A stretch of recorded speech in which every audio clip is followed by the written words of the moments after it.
Bonjour à tous et bienvenue sur la chaîne de Buffalo Boom. Aujourd'hui nous allons parler de Tadej Pogačar. Si mes vidéos de cyclisme vous plaisent, abonnez-vous à la chaîne parce qu'il y en aura plein d'autres. Et n'hésitez pas à exploser la gueule du pouce bleu, ça me fera très plaisir. On attaque tout de suite. Tadej Pogačar, né le 21 septembre 1998 à Klanec, commune de Komenda, est un coureur cycliste slovène. Fils d'une prof de français et d'un dessinateur industriel, après s'être intéressé au football, il s'inscrit à l'âge de 8 ans au ROG Ljubljana Cycling Club, imitant ainsi son frère aîné Tilen. Spécialiste des courses par étapes, il commence à se faire un nom en 2019 en remportant à 21 ans le Tour de l'Algarve et le Tour de Californie et en se classant 3e du Tour d'Espagne dont il gagne 3 étapes. En 2020, il devient le premier Slovène vainqueur du Tour de France et le plus jeune vainqueur de l'édition 1904, en prenant le maillot jaune à son compatriote Primož Roglič, lors du contre-la-montre de l'avant-dernière étape à la planche des belles filles. Mais ses performances suscitent les interrogations, voire les suspicions d'anciens coureurs comme Stefan Hulot et de spécialistes du dopage comme Antoine Bayer. Selon eux, Tadej Pogačar a développé beaucoup trop de puissance pour être honnête lors de ses ascensions du col de Peresourde, du col de Marie-Blanc et du Grand Colomiers. Le jeune Slovène finira par remporter le Tour en renversant son compatriote et son idole, Primož Roglič, lors du contre-la-montre la veille de l'arrivée. Des interrogations apparaissent alors sur le fait que la Slovénie puisse avoir 2 coureurs de très haut niveau avec un faible passé cycliste et seulement 2 millions d'habitants. De plus, 40% des coureurs professionnels slovènes ont été impliqués dans des affaires de dopage, à l'image de Christian Koren, impliqué dans l'affaire Aderlas.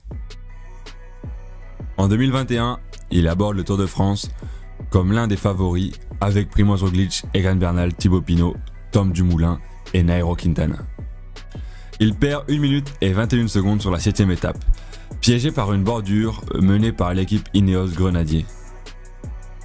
Mais après avoir attaqué, sans susciter de réaction de l'équipe Jumbo-Visma, Tadej Pogačar reprend 40 secondes dès l'étape suivante dans les Pyrénées, battant même le record de l'ascension du col de Peresourde, établi en 2003 par Alexandre Vinokourov et Iban Mayo.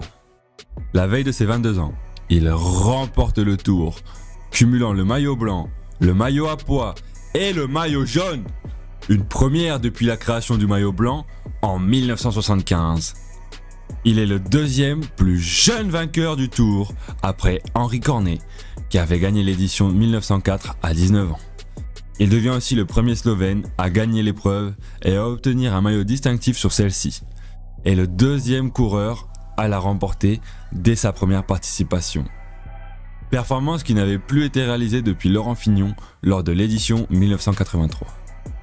Pogačar bat ou égale 4 records d'ascension durant l'épreuve en développant une moyenne de 422 watts, étalon sur 7 cols selon les calculs d'Antoine Bayer, pas une performance supérieure aux moyennes des 10 précédents vainqueurs lors de leur ascension et un niveau supérieur au seuil de 410 watts étalon, qui n'est plus une performance possible humainement selon Bayer, avec un maximum de 467 watts étalon dans le col de Peresourde. Sa performance sur le contre-la-montre final concentre les soupçons.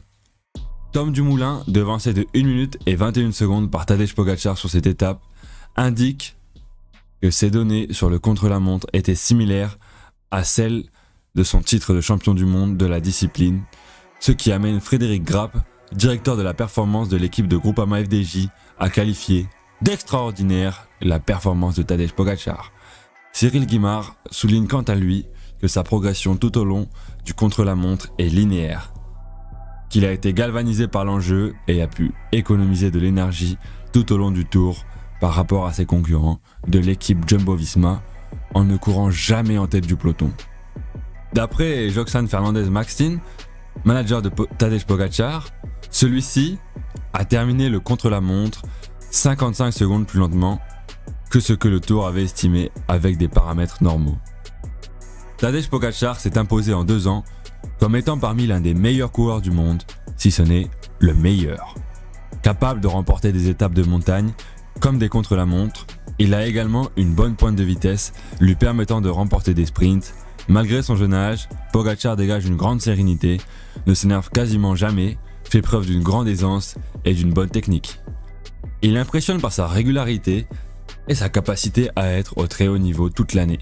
En avril 2022, il compte déjà 7 victoires, 2 classements généraux, 4 étapes, une classique, ainsi que 3 top 10, le tout en World Tour.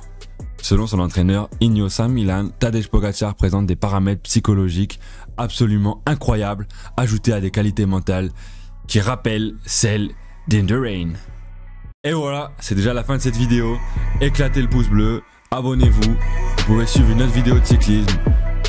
Et je vous dis à bientôt, ciao ciao.